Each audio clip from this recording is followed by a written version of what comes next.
বিখ্যাত ঔপন্যাসিক, সাংবাদিক ও সমাজের প্রান্তিক মানুষের কথাকার অদ্বৈত মল্লবর্মণের গ্রাম্য জীবন ও বর্তমান প্রাসঙ্গিকতা নিয়ে অদ্বৈত মল্লবর্মণের ১১০তম জন্মদিন উপলক্ষে আগরতলাস্থিত বীর বিক্রম মেমোরিয়াল কলেজের সহযোগিতায় তপশিলি জাতি কল্যাণ দপ্তরের উদ্যোগে এক আলোচনা চক্রের আয়োজন করা হয় বৃহস্পতিবার।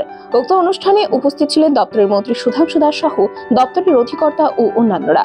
গত ১ জানুয়ারি রাজ্যে অদ্বৈত মল্লবর্মণের জন্মজয়ন্তী পালিত হয়েছে।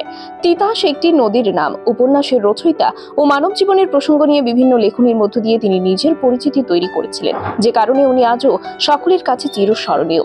রাজ্যব্যাপী ওনার সাহিত্য চর্চা বর্তমান প্রজন্মের কাছে পৌঁছে দিয়ে ওনার জন্মজয়ন্তীকে চিরস্মরণীয় করে রাখার জন্য রাজ্যের প্রত্যেক জেলা ও মহকুমা ব্যাপী বিভিন্ন স্কুল কলেজে আলোচনা চক্রের আয়োজন করা হচ্ছে বলে জানান মন্ত্রী সুধাংশু দাস।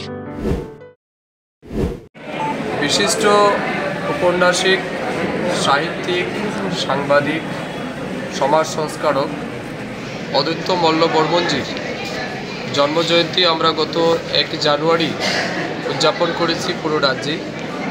যিনি সমস্ত মালর সম্প্রদায় তথা তপশিলি জাতি সম্প্রদায়ের তিনি গর্বের মানুষ, তাকে নিয়ে আমরা গর্ব করি।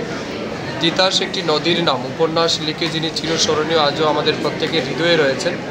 তো তার জন্মদিন জয়ন্তী উপলক্ষে পুরো মাসব্যাপী আমরা বিভিন্ন জেলায় বিভিন্ন সাব ডিভিশন লেভেলে তাকে স্মরণীয়, তার জন্মদিনকে স্মরণীয় করে তোলার জন্য, তার সাহিত্য চর্চা আমাদের বর্তমান প্রজন্মের কাছে পৌঁছে দেওয়ার জন্য বিভিন্ন কলেজে বিভিন্ন জেলা ভিত্তিক আমরা সেমিনার, বিভিন্ন কালচারাল ইভেন্ট রেখেছি।